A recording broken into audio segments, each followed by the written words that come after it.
I think that there's something that hits us all a little bit in the solar plexus when somebody who brought us so much happiness was seemingly in such private pain. And it's the first time I really felt the beauty of what collaboration can be. Because Robin just looked me in the eyes and he knew how nervous I was, and he was nervous too. And I've been chasing that high my whole life. Robin got me my first agent after that movie, and the situation of Robin, there's a whole generation that grew up with him. Behind the scenes of Dead Poets Society, Robin Williams was, as always, a vibrant, larger-than-life presence. But what many didn't know is that while the world saw him as the irrepressible teacher, Mr. Keating, inspiring students to seize the day, Williams himself was quietly battling personal demons. From a painful divorce to an incredibly secretive struggle with his mental health, Williams kept much of his true emotions hidden behind his infectious energy. Let's take a dive into the lesser-known behind-the-scenes moments that shaped the making of this unforgettable classic.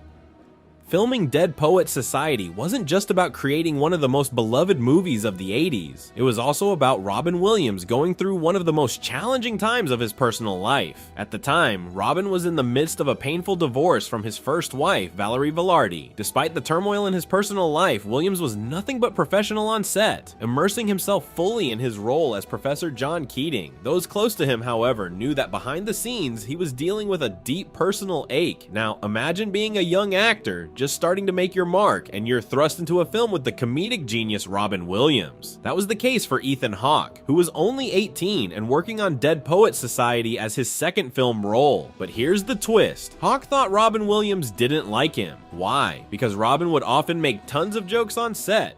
And at the time, Hawke, immersed in his dramatic role, found it hard to appreciate the humor. But one day, after filming Wrapped, Ethan got an unexpected phone call. It was an agent who told him, "Robin Williams says you are going to do really well." Little did Hawke know that Robin had been watching over him like a mentor, helping him secure his first agent and propelling him into a stellar career.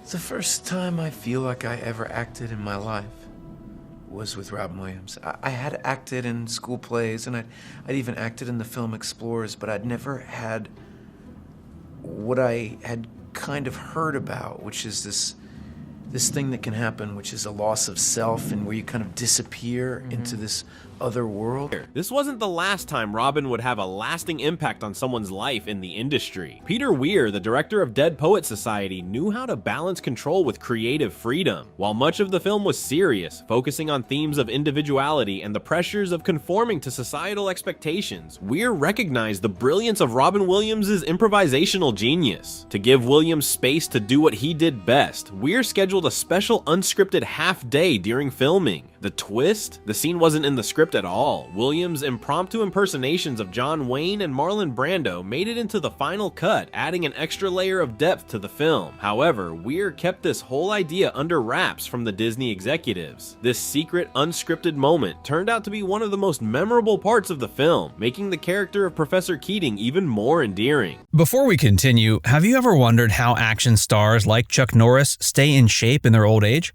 We were recently sent a video that he made, and we couldn't believe our eyes. At 85 years old, Chuck Norris is still staying active, working out, and kicking butt. What's even crazier is he says he still feels like he's in his 50s, with more strength and endurance than he had in his prime. He even has plenty of energy left over for his grandkids. He achieved all of this by making just one change, and after seeing his results, his wife started doing it too. She says she feels 10 years younger, her body is leaner, and she has energy that lasts all day. Chuck personally made a video that explains everything, which you can see at chuckdefense.com/facts, or by clicking the link below this video. You won't believe how simple his secret is. Just go to chuckdefense.com/facts, or click on the link in the description, and it'll completely change the way you think about your health. At 85 years old, the legendary Chuck Norris has more energy than men half his age. Once he discovered the 3 things that sabotage our body as we age, he was able to find a solution that he now credits with transforming his health. See his method for yourself by clicking the link in the description below or visiting chuckdefense.com/facts. One of the most iconic scenes in Dead Poets Society is when Robin Williams' character, Professor Keating, convinces Ethan Hawke's character, Todd Anderson, to stand up in front of the class and unleash his barbaric yop. For Hawk, it was a pivotal moment both in the film and in his career.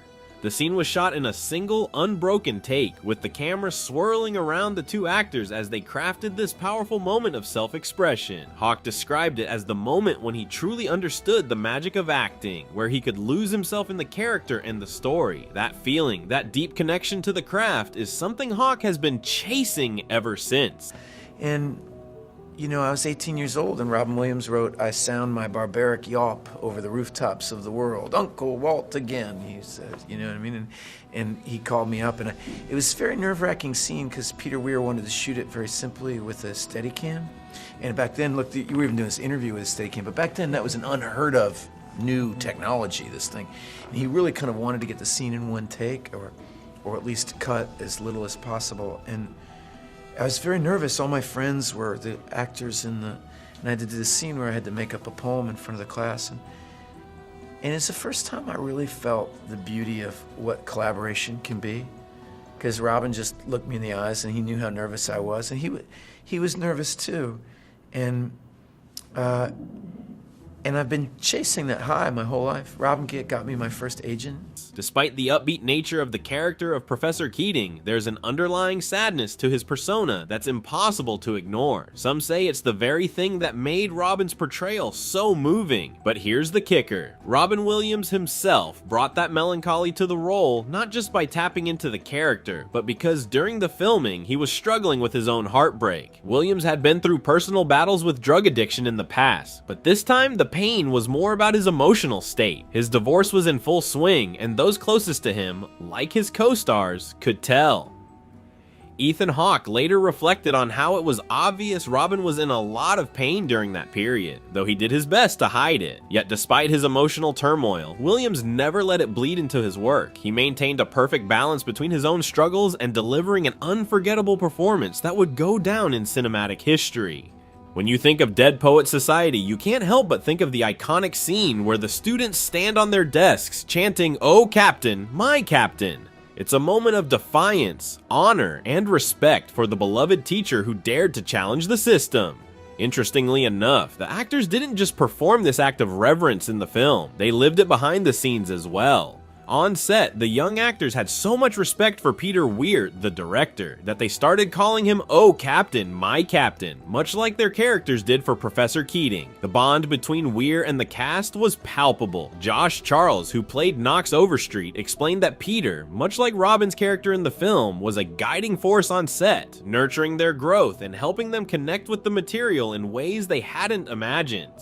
This film was truly a collaboration, and the respect between the cast and crew showed in the final product. Here's the secret you didn't know about Robin Williams while filming Dead Poets Society. Despite being the life of the party, cracking jokes, and giving us some of the most unforgettable moments in cinema history, he was quietly navigating one of the most difficult personal challenges of his life. His ability to maintain his professionalism while dealing with personal turmoil makes his performance as Professor Keating all the more remarkable. It's a testament to Robin's resilience, his commitment to his craft, and his deep, quiet humanity. Dead Poets Society didn't just capture the magic of the classroom, it captured the power of inspiration, the depths of personal struggle, and the profound impact one person can have on others. The secrets behind the scenes are just as moving as the film itself, reminding us that even the brightest stars have their shadows. Robin Williams may have kept his personal battles hidden, but the love he poured into his role as Professor Keating continues to inspire generations of dreamers, thinkers, and yappers. We'd love to hear your ideas on this. Did Robin use his work as an escape, or his performance would have been much better if he wasn't troubled? Let us know in the comments. Stay tuned for the next video. Much love, and see you on the next one.